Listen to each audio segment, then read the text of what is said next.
Tiago? Timer. On it.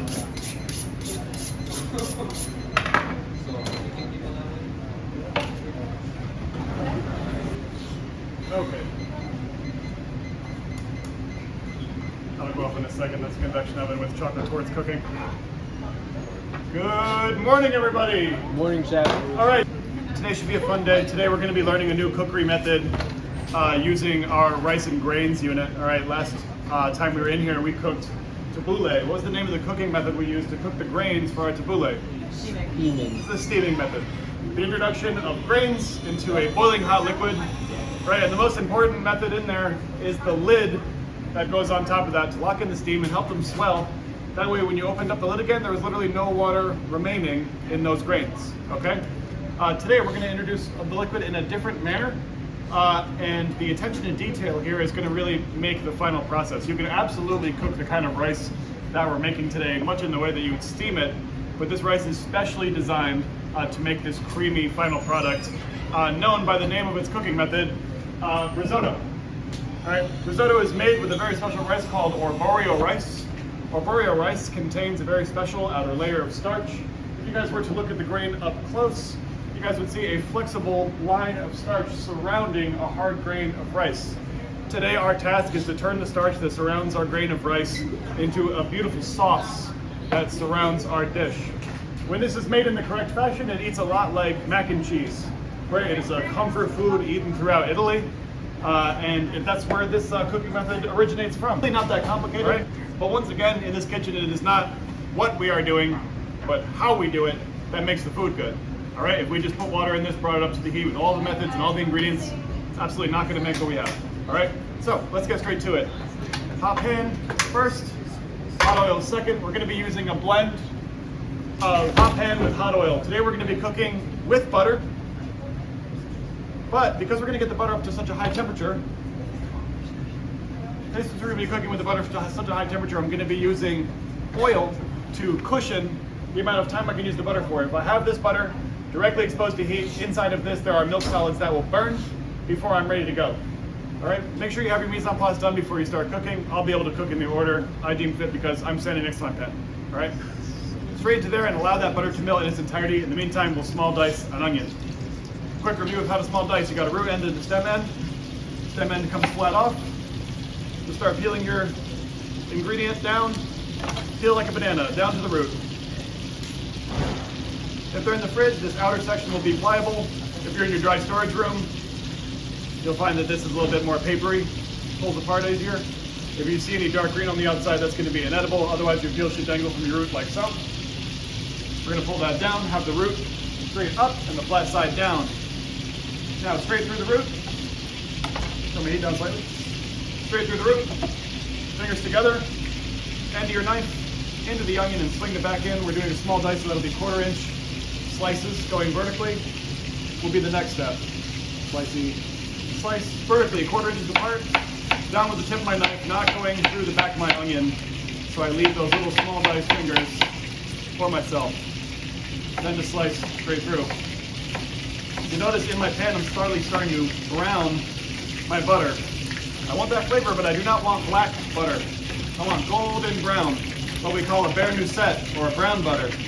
Brown butter is going to be one of a very few amount of flavors in this dish when I'm finished. All right, once that starts to brown, I'm going to introduce my onions.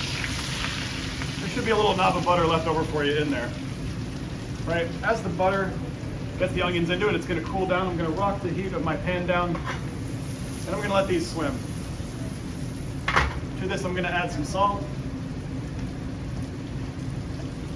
We won't be adding any black pepper to this recipe today, as it's very subtle, and the flavor of the pepper overwhelms everything, and you just wind up tasting black pepper risotto. We're just going to salt this so we can taste the very few ingredients that are in here. The rice itself, flavorful and nutty when toasted. Parmesan cheese. Right, the better quality you can get, the better. If I had it my way, this is some grated Parm that we buy in bulk, but some grated fresh Parmesan makes a world of difference for saltiness, creaminess. All right, and of course our onions are going to be sweat rather than caramelized. Right now, it's just teaching the first years the difference between sweating and caramelization, and I'll go over it again with you guys. When we sweat something, we are trying to cook it deeper while making it slightly translucent in the pan over overall lower heat. When we caramelize something, we're developing the sugars, building browning, right, and starting to get a lot of complex, darker, caramelized flavors out of those. I don't want to caramelize my onions. I want them to sweat, all right? So as they get through, they should be roughly translucent, all right? While those sweat, and then yes, there's a ton of butter in here. Can everybody see that pan okay? Lots of butter. My onions are swimming. All right, so make sure they're, to this, once I can see they're about halfway done, I'm going to incorporate my risotto rice. Right, this is called arborio rice. This is the grain we use especially for risotto. You try to make risotto with a different rice, it'll typically just fall apart on you. Again, it has that cushioned outer layer of starch that we're gonna knead away with the introduction of some hot stock. All right, to this pan, we're going to add this rice in and we're gonna brown the rice before we start cooking. That browning process is gonna be called a nacre. Nacre is anytime we brown rice before we start cooking it. This is chicken stock. I've heated some chicken stock up separately in a hot stock pot up front. We have some hot chicken stock that we'll be slowly introducing to this rice until it's cooked all the way through. All right, now to our pan. To our pan, we're gonna start to toss all our rice granules in that fat until they're completely coated in the butter itself. All right, now for stirring rice, anytime we do anything, sushi rice, any grains, we're gonna use something soft, like a wooden spoon or a rubber spatula. If you use a metal spoon, it can cut the grains into pieces, and you'll just wind up with something that tastes like a bowl full of grits rather than tasting each individual grain itself. They'll get more tender as they cook, so be sure to use the correct implement for the correct job here. Over the next 20 minutes, I'm gonna use the risotto method itself. Now up to this point, we've cooked the onions. Did we caramelize the onions or did we sweat them? Sweat. Sweat them, right? So caramelize means to get color.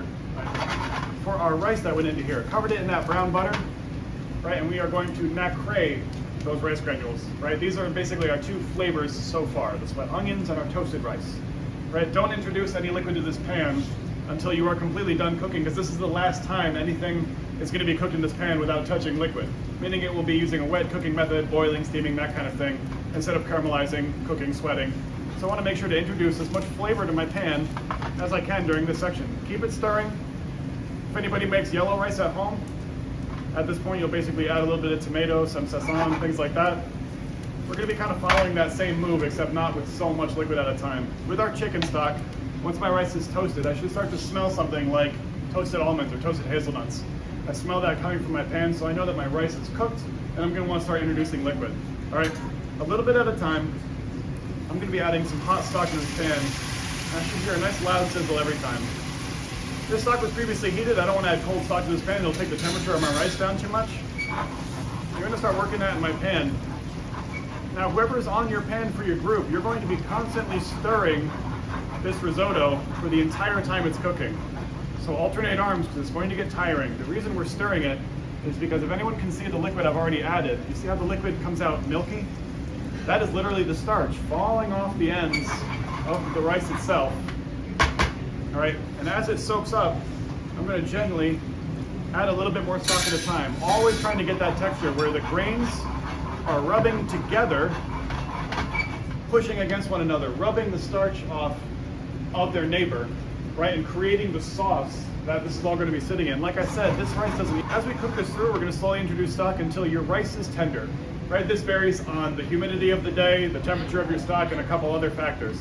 At a slow simmer, never to a rip and boil, always moving.